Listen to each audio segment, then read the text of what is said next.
Hello, I'm Bill Connors with AphasiaToolbox.com. Welcome to our video for the August 2015 newsletter. What I want to talk about here are the 10 revised tenets, philosophical tenets for truly exploiting neuroplasticity and aphasia recovery.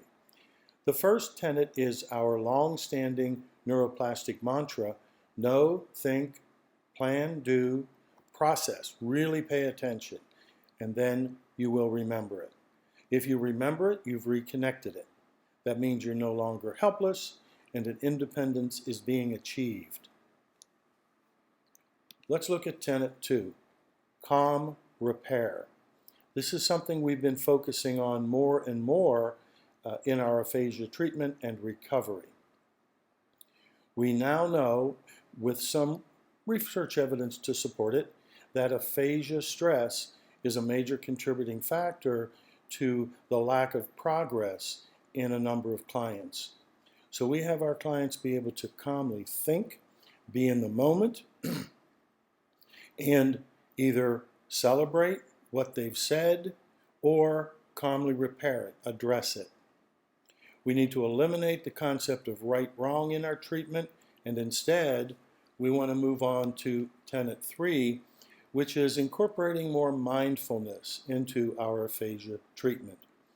So we want our clients to be aware in the moment of their thoughts, of their mental plans, their lemmas, the words in their head before they begin to phonologically encode them or find the movement pattern. We want our clients clearly paying attention to the important feedback, which is part of that processing. So we want to eliminate imitation because we want our clients mindful of their own thoughts as they're working. Number 4, sometimes you blink it and sometimes you think it. I can even see a misspelling there. So we work on both rapid cognition and spontaneous deliberate thought. A great book for this is Malcolm Gladwell's book, Blink. So we need to sometimes celebrate those little phrases that come out or use them to build on, such as the involuntary control over voluntary utterance treatment approach. Other times, sometimes we stop and think and we're a little more careful. We're giving directions. We need to address both of those. Emphasize interpersonal communication early, often, and consistently. That means we're working on turn taking, eye contact, exchanging new information, giving each other feedback about whether we exchange the information and we have it in our heads, or whether we need to repair that a little bit, verify, clarify. A lot of the principles from PACE therapy. Focus on verbs, not nouns. So many of our clients come to see us 5-6 years after their stroke, and they are stuck on saying and thinking nouns.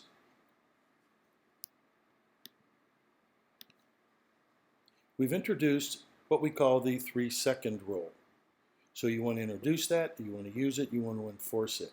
And the concept here is that if I'm going to give my client a word, or I'm going to have them think of a sentence, they need to mentally rehearse that at least 2, maybe 3 times in their head. So if I say, I eat dinner, you're going to hear it in your head before you try to say it, or whatever else we might be doing in therapy. So remember, there really aren't any mistakes. Whatever you're thinking is what you're going to say. So we work on improving and enhancing and reconnecting clear thought. Tenet number 8, make sure that person with aphasia is overcoming helplessness and putting themselves into the driver's seat in their aphasia recovery program. Make sure that you are aggressive and you surround yourself with others who share your aggressive attitude.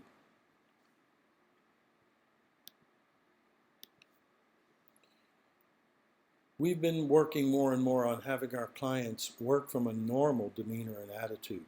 We want you approaching the word recall, the sentence formulation process from a more normal attitude. If you start with aphasic, you're going to end up with aphasic. So we're looking for reconnecting the normal brain pathways or using adjacent pathways to kick in that more normal response. And finally, take the leap into neuroplasticity. As a client, demand it. As a therapist, make sure you're engaging in it. Find that clinician who does it, and by all means, if you're a speech-language pathologist and you're discharging your client or you want some assistance, make sure you refer them to clinicians who are truly neuroplastic. Feel free to contact me at bill@Aphasia Toolbox if you have more questions. Okay, well, thanks for reading this edition, and I want to really thank Sharon Renhack and her staff for a wonderful newsletter edition.